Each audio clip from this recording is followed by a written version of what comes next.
Welcome to today's Garage Devotional. I'm Pastor Ted from Connect Church in Ventura. Today we continue in our series, A Lift to Help Us Stay on the Road. We're in part 8. Let me ask you a question. How many times have you said the phrase, I hope, fill in the blank, or I'm hoping, fill in the blank? You're on the side of the road, maybe with a flat tire, and your spare is flat, and your cell phone is dead. And you are thinking, man, I hope someone will stop and help me. What does that hope mean to you? Is it a guarantee? Is it just a wish? What does hope mean to you? The dictionary defines hope this way: the feeling that what is wanted can be had, or that events will turn out for the best. To look forward to with a desire and a reasonable confidence that what we're hoping for will come to pass. But is that really solid hope? Sometimes that hope pans out, and sometimes it does not. It may depend on what or who we are putting our hope in. It's important to put our hope in people who are trustworthy and in things that are known to be reliable. Today's passage tells us about hope, but this hope that we want to talk about is a guaranteed hope that will come to pass, and everything that this hope is saying will happen will happen. It's not a physical hope, though, but it is a spiritual hope that connects to our physical hope.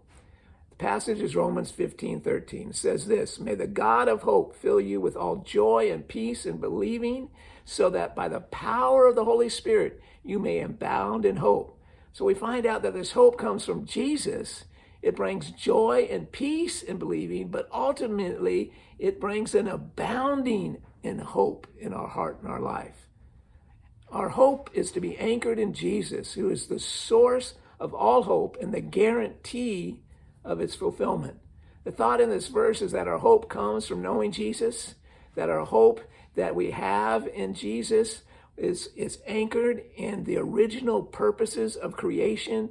The reason why Jesus created, and all the purposes and all the greatness and all the joy and all the fulfillment that is planned in that original creation, he says that's where our hope is anchored. That our hope is that hope, that everything Jesus planned for us will come to pass. We need to realize Jesus has not lost control. He is bringing all the plans of creation through his sacrifice. He's bringing it all together. He's going to fulfill it all, and he's going to make everything brand new. That hope will fill us with joy. Our joy comes from knowing that this hope will be fulfilled. It's not a wish hope. It is a guaranteed hope that this hope will be fulfilled. It's not a wish. It is a guarantee. You could trust Jesus in the hope that you put in him. It also brings peace. This hope brings peace to us. The writer, which is the Apostle Paul here, shows us this peace is both physical and spiritual. In other words, it will produce internal and external peace in every situation as we put our trust in the hope that Jesus gives us. This hope will have the attributes of joy and peace, but not only that, but it'll be empowered. Joy, peace will be empowered by the Holy Spirit. The peace referred to here in this verse is not a peace that anything in this world can give us. It is a spiritual peace that only is found in Jesus. Did you hit a figurative pothole this week? Maybe. And you blew out a figurative tire, or you messed up a figurative shock or strut by hitting that pothole, and you're kind of left out of sorts in your life, or maybe your joy has been dashed because of something this week or this month, or maybe your peace is crumbling and being robbed, and you're being robbed of your hope because of circumstances or situations that happened that out of your control, or you thought something was going to come through and it didn't. I want to tell you this: there is a guaranteed hope for all of us in and through Jesus.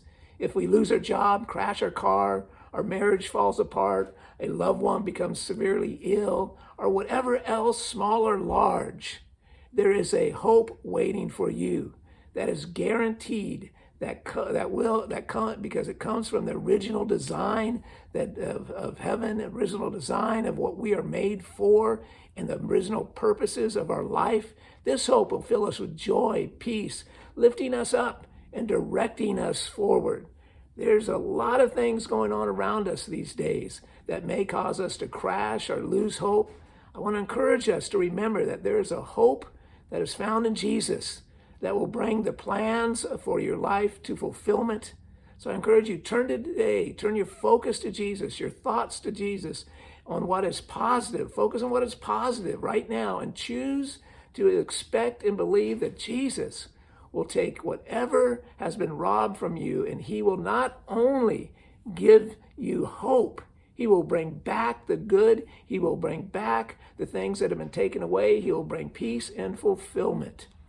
Change your perspective from the temporal to the eternal and get back on the road today. Don't let fear, doubt, or keep you in that ditch. Jesus' hope is eternal, and it's for you today.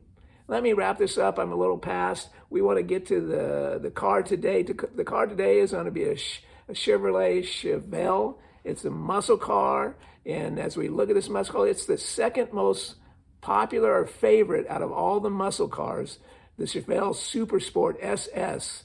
It was introduced in 1964, and in its life was significantly outgunned when it first started. It didn't have very much power. The Pontiac that we talked about, Pontiac GTO last week, outgunned it totally when it was first produced. But by 1970, the Chevelle SS had reached its most outrageous specifications with a huge 454 cubic inch big block in it.